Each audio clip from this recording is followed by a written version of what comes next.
Hey, can I tell you about a place I've been seriously considering for retirement? It's this small island country called Malta.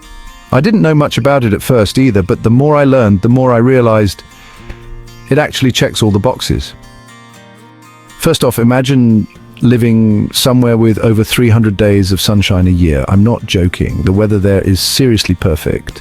Not too hot most of the year, mild winters and no snow. If you're like me and can't deal with the cold anymore, this is a game changer, but that's not even the best part. Malta has low taxes, and I mean really low, especially if you're a foreigner living off income from abroad. They have something called the Global Residence Program. Basically, if you qualify, you pay a flat tax rate of 15% on any foreign income you bring into Malta. And if you don't bring that income into the country, you don't pay anything on it at all. It's totally legal too. Plus, they don't have inheritance or wealth taxes like some other places. You know how in the UK inheritance tax can go up to 40%? In Malta, it's zero, but it's not just the taxes. People in Malta live longer on average than folks in countries like France or Sweden.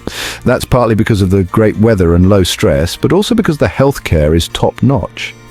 Seriously, they have both public and private healthcare, and even the private hospitals are way more affordable than what you'd pay in the US. I found this example. A gastric bypass in a private Maltese hospital costs around $7,000. In the US, that same surgery could cost you anywhere between $20,000 and $35,000. It's insane. And here's another thing I didn't expect. Almost everyone speaks English. Malta actually has two official languages, Maltese and English, and about 88% of the people speak English fluently. It makes everything so much easier, especially if you're not up for learning a whole new language at this stage of life. Oh, and safety. You know how you always worry about safety in a new country? Malta is super safe. In all of 2023, they had just 3 homicides across the entire country. That's incredibly rare these days. Sure, the roads are a bit crazy. I'll get to that. But in general, it's one of the safest places in Europe. One thing I really like is how small and compact Malta is. It's just 316 square kilometers, so getting around is quick. You can drive from one end to the other in about 2 hours. Everything, the airport, hospitals, beaches, shopping, is close. That makes life way easier, especially as we get older and don't want to spend all day running errands. It's also super well connected. The international airport has direct flights to a ton of cities in Europe, and you can grab a round-trip flight to Rome or Barcelona for $30 or $40 with budget airlines. If you want to get to Italy by sea, there are ferries all the time, especially to Sicily. One day you're in Malta, the next you're sipping wine on an Italian beach. The cost of living can be a bit high, especially compared to places like southern Italy or parts of Spain. If you're comparing it to Chicago or Paris, though, Malta is still cheaper. A local I talked to said you can live comfortably on around 30,000 euros a year, which covers rent, groceries, and a little extra. That's doable if you're smart about where you live and what you spend. And yeah, about the roads, the traffic in Malta is a mess. I'm not even exaggerating. It's one of the most densely populated countries in the world, and they've got nearly as many cars as people. I remember this one time, a drive that should have taken me 35 minutes took more than an hour because of traffic. You have to be patient, especially around Valletta, the capital. Bureaucracy can also be a pain. Things like opening a bank account, getting your residency sorted, or dealing with taxes can move slowly. If you want to qualify for the Global Residence Program, you'll need to either rent a place for at least 800 euros a month or buy property worth at least 275,000 euros on the main island, but there are other options I'll get to. Sliema. This is a coastal town that's popular with expats. It's super convenient, close to hospitals, shops, restaurants, and you don't even need a car if you live there. One woman I met said she walks everywhere. The grocery store, the pharmacy, even the ferry to Valletta.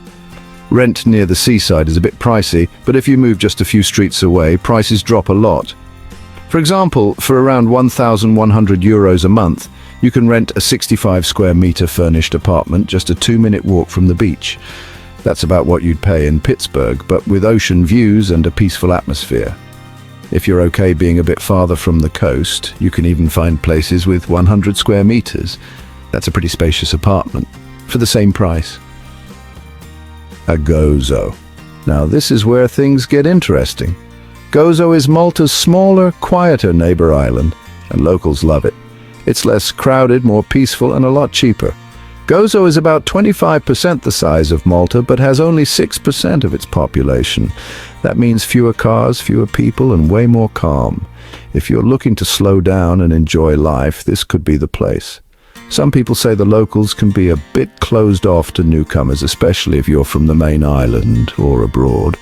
But others said they've made great friends there. Like anywhere, it probably depends on the people you meet.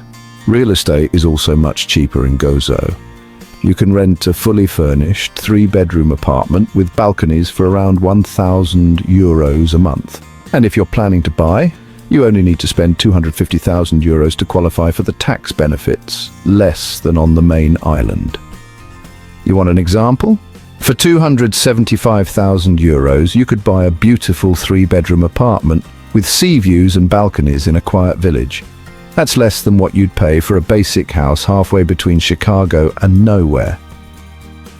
Honestly, if you're thinking about retiring somewhere peaceful, affordable, but not dirt cheap, with great healthcare, no language barrier, and sunshine nearly every day, Malta should be on your radar.